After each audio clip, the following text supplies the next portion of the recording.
Alright there.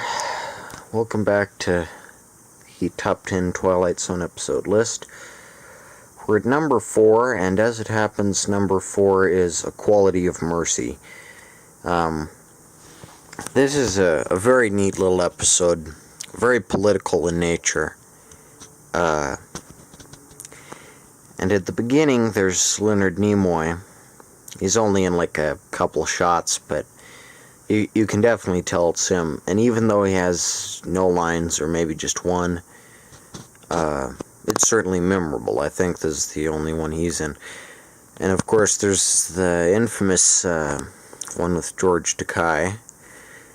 I always forget the plot of that one for some reason. And then there's the two with William Shatner.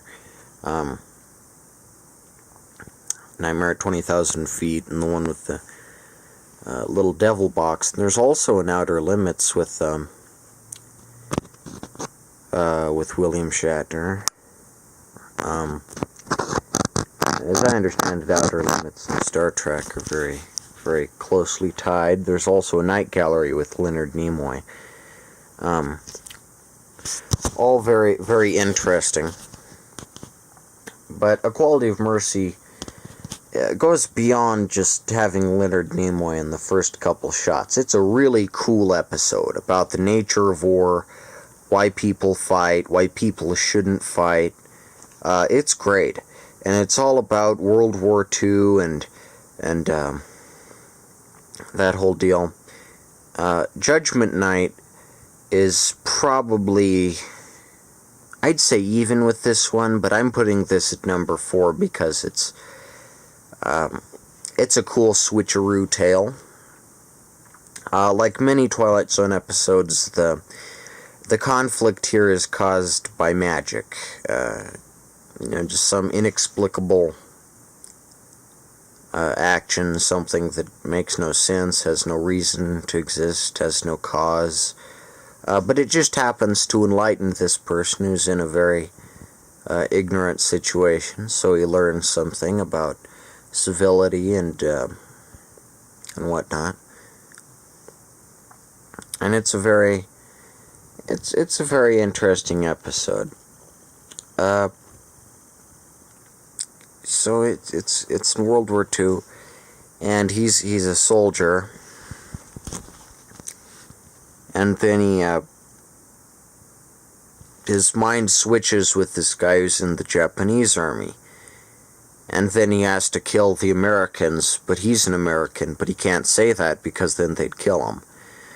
And then at the end it talks about Hiroshima and whatnot. And it's just a very, it's on the lesser rivalry of the Pacific Theater during the 40s. This is a good, strong one. It really has an impact the first time you see it. It makes, and it definitely still applies in the current political climate, what with Islamophobia.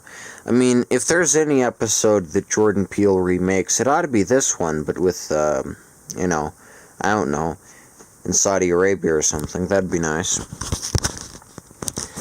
Because as it is now, this one is a little outdated since World War II's over. I mean, it was outdated even then, because it was made in 1960 or whenever, but, I mean, no, it still holds strong, but it would be interesting to see this with a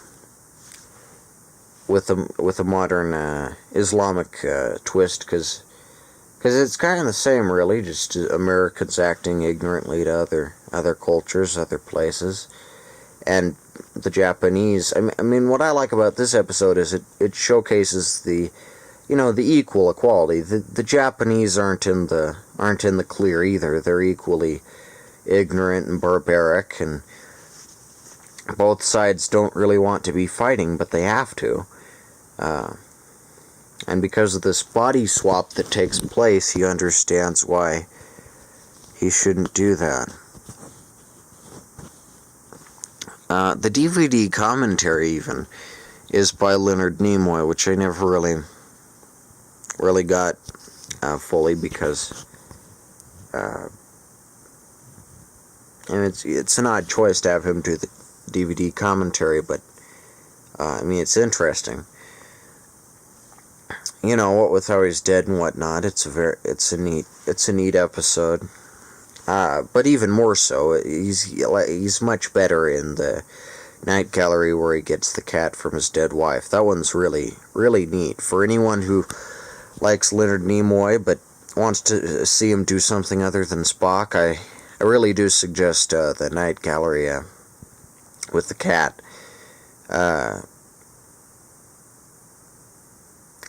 I forget the other ones that have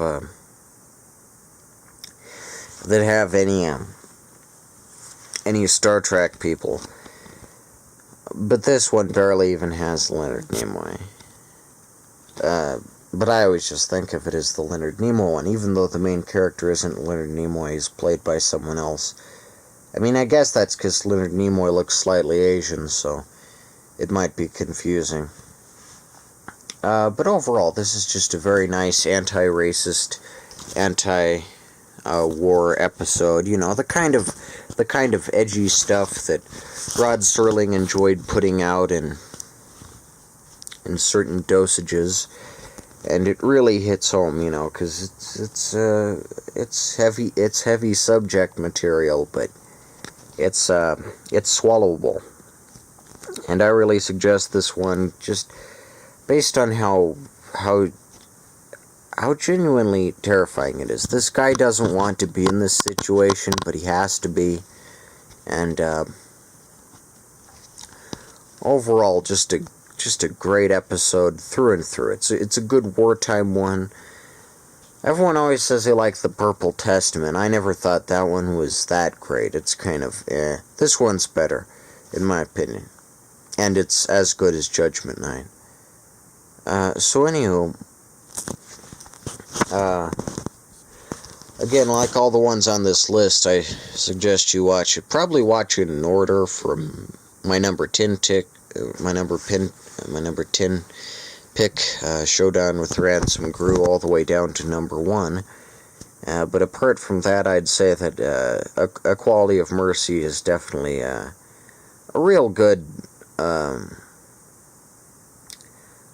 wartime one. I feel that He's Alive in Season 4 is a little too preachy. I like this one a lot more, considering, and also the one where everything turns all night because they're racist. That one's too blunt. This one's really impactful. So if you're looking for a interesting watch about warfare and World War II in general, and specifically the Pacific Theater, it's a really neat episode. And plus, it was an opportunity for Asian actors, which is nice, very diverse and whatnot.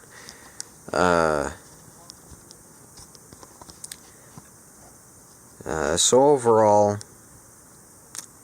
I'd say it's about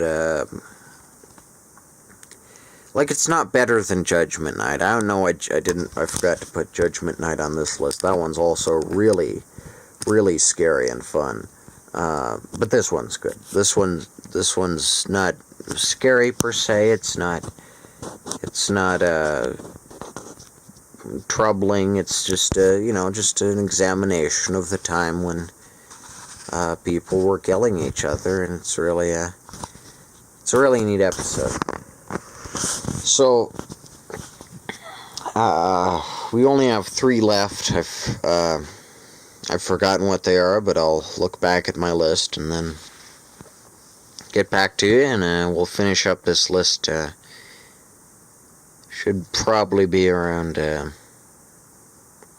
the next week or so, and then I'll probably compile all these into a playlist or one video for easy viewing. But I feel that episodes like A Quality of Mercy don't get talked about nearly enough. This one I'd say only needs one watch. But it's a good one nonetheless, and it's better than Showdown with Ransom Crew and the other ones. So, yeah.